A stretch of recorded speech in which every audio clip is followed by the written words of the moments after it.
En los viejos tiempos, esta parte del mundo solía ser la superpotencia económica del planeta. Hubo dinastías que lo descubrieron todo, desde la brújula hasta la imprenta, a la fabricación de papel, a la pólvora. Liderarían grandes expediciones alrededor del mundo. Esto era China, el Reino Medio, y justo al lado, India. Este era el centro del universo económico global. Pero alrededor de 1800, eso comenzó a cambiar. Aquí, en Europa y Estados Unidos, hubo una gran revolución que comenzó a tener lugar. Ciencia, luego máquinas, luego armas, trenes, coches, vuelos, bombas, fábricas, ciudades, y con su nuevo poder, estos países comenzaron a expandirse, para hacerse cargo de grandes franjas del mapa. China siguió siendo una gran civilización, pero a medida que el oeste comenzó a aparecer, llamando a la puerta de China con sus grandes armas, China realmente no pudo igualar su potencia de fuego, y tuvieron que conceder tierras a Gran Bretaña. Así es como llegamos a Hong Kong. Capitalismo. La revolución industrial realmente no sucedió en China, de la misma manera que lo hizo en el oeste, y a mediados del siglo XIX, China comenzó un declive masivo, en su posición económica en el mundo. Un siglo después, esa situación empeoró mucho, cuando China fue invadida por su vecino, Japón. La economía de China ya no era el próspero Reino Medio, sino más bien una sombra de sí mismo, un país pobre que estaba siendo ocupado por forasteros. Una vez finalizada la Segunda Guerra Mundial, Occidente ideó un nuevo sistema económico y financiero mundial. Fue modelado según el sistema económico que estaba funcionando también en el oeste: capitalismo, libre empresa, todavía con cierta supervisión del gobierno, y altos impuestos para los ricos y las corporaciones, pero seguía siendo capitalismo, y después de la guerra, este capitalismo continuaría, convertirse en un milagro para muchos países, reconstruir Alemania, Francia, Japón. Para muchos en el oeste, el capitalismo posterior a la Segunda Guerra Mundial fue como un elixir mágico, que estaba arreglando todo. Estaba funcionando tan bien, que cada vez más gente empezó a creer que necesitábamos sacar al gobierno del capitalismo, y deja que el mercado haga lo suyo. Uno de los principales defensores de esta idea del capitalismo sin restricciones era este tipo. Nunca en la historia ha habido una máquina más efectiva por eliminar la pobreza que el sistema de libre empresa y el libre mercado. Un economista de Chicago llamado Milton Friedman. Si fallan, corren con el costo. Si tienen éxito, obtienen el beneficio. La idea en el centro de este financiero y el sistema económico era que las empresas obtendrían inversión de personas que poseían acciones en esa empresa. Llamamos a esto una corporación, y que el único objeto de esta corporación era hacer dinero para estos propietarios o estos accionistas. En palabras del propio Milton Friedman, cita, la responsabilidad social de un negocio es aumentar las ganancias. El ingreso promedio pasó de $1 por día a más de $30,000 al año. Esto comienza a suceder en toda China, y mientras tanto, la espalda de Milton Friedman, en los EU, siendo como, sí, te lo dije. Pronto, hubo un montón de ciudades designadas en China para actividades económicas especiales, o, básicamente, el capitalismo en un país socialista, y más empresas extranjeras acudieron en masa a China por su mano de obra barata. Se convirtió en la fábrica del mundo. China se sumó a esta tendencia de otras economías asiáticas, y finalmente los dejó pasar a convertirse en la segunda economía más grande del mundo. Puedes ver esto en un gráfico. Este año, Asia superará al resto del mundo al representar más del 50% del PIB mundial. Es una transformación económica masiva, y explica por qué China se ha vuelto tan poderosa. Está bien, pero espera. Esta es una historia maravillosa sobre el capitalismo y su capacidad para sacar a millones de personas de la pobreza y para industrializar un país aparentemente de la noche a la mañana, pero hay otra cara de esta moneda que tenemos que hablar. Tengo dos gráficos que quiero mostrarles. Se ven así. Bien, veamos este primero. Se llama el gráfico del elefante. ¿Ves por qué? Vamos a deconstruir este gráfico y tratar de entender lo que esto dice sobre los últimos 30 años del ascenso de China.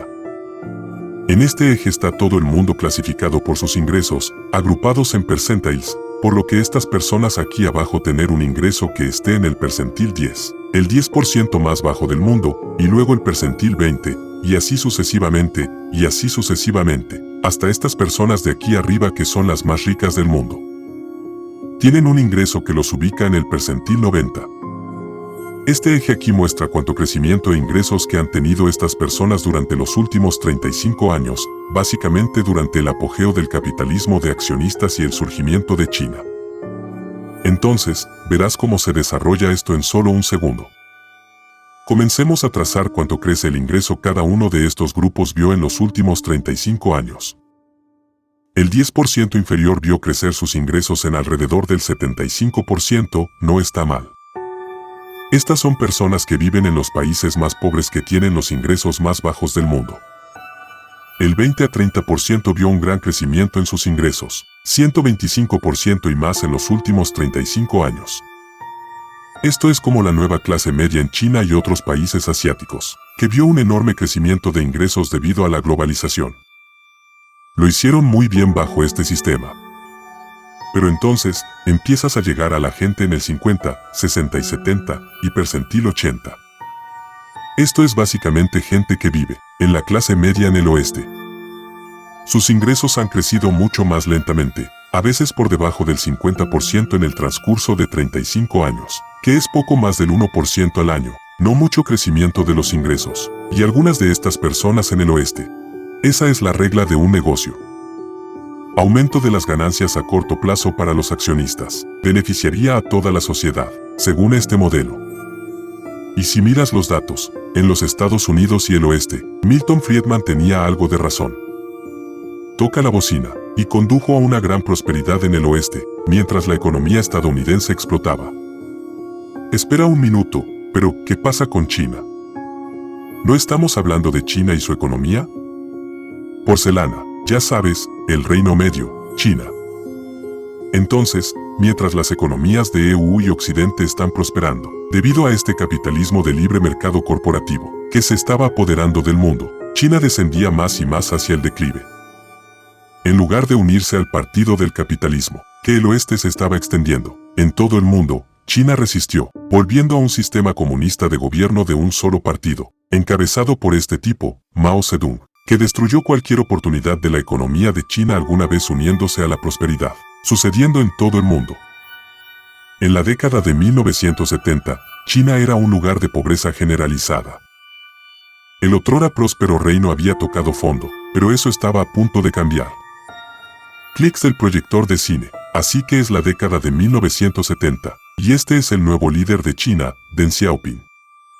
Llegó al poder con la esperanza de cambiar estos 150 años de humillación en China, el declive de China como superpotencia. En otras partes de la región, los vecinos de China tenían economías, que se unió a la fiesta económica mundial que estaba pasando en el capitalismo, y estaban prosperando.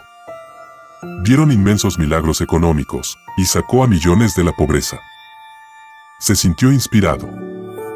La doctrina económica maoísta, lo que había fallado se acabó, y era hora de ver si China podía reconstruir su economía, experimentando con alguna versión del capitalismo.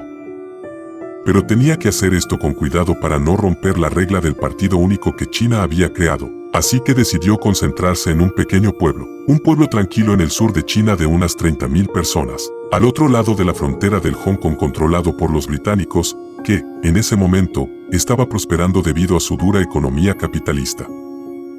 Deng Xiaoping designó este pequeño pueblo como, cita, una zona económica especial donde las empresas extranjeras podrían establecerse e invertir en un mercado libre muy capitalista. Hong Kong actuaría como un puente entre las empresas occidentales y esta pequeña puerta de entrada a la China comunista.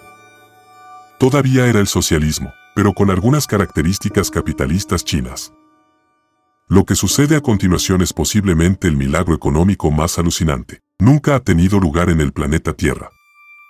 Este pequeño pueblo somnoliento que era una zona económica especial en China explotó de un pequeño pueblo de pescadores con poco más de unos pocos miles de personas, y algunos arrozales a una ciudad masiva de más de 10 millones de personas. Ahora, un recordatorio de que estos son 35 años de datos de todas las economías del mundo. Esto muestra a todos en el planeta. Entonces, esto nos da una idea de quiénes son los ganadores y los perdedores de este capitalismo de accionistas que se ha globalizado en Asia y en todo el mundo. El 1% superior de los perceptores de ingresos vio los mayores beneficios de este sistema. Ellos son los que se benefician desproporcionadamente del capitalismo de accionistas y del crecimiento de la globalización. Bien, ese es mi primer gráfico. Es el gráfico del elefante. Es una forma muy útil de ver uno de los resultados de esta versión del capitalismo y el crecimiento de China. El segundo gráfico se ve así. Muestra la cantidad de emisiones de CO2 por país. Tienes a Europa y los Estados Unidos, y luego, aquí arriba, tienes a China, el mayor emisor de CO2 del mundo. Hay muchos datos que nos muestran que el capitalismo de accionistas se enfoca tanto en las ganancias a corto plazo para los accionistas que deja de lado cualquier consideración sobre cómo esta actividad económica afecta el planeta en el que vivimos y nuestra capacidad para vivir en él. Sé que has escuchado este mensaje muchas veces, y si eres como yo, es difícil no volverse un poco insensible a esta crisis inminente que, en realidad, no sabemos cómo se ve, y parece que no hay nada que podamos hacer, pero tenemos que hacer todo muy rápido. Pero permítanme reiterar con mis propias palabras, que ahora es un hecho cierto que nuestro clima global está cambiando de tal manera que muy probablemente conducirá a cambios inmensos en nuestra Tierra, y nuestra capacidad de vivir en nuestra Tierra. Ya está pasando, seguirá pasando, y todo lo que podemos hacer ahora es tal vez frenar un poco.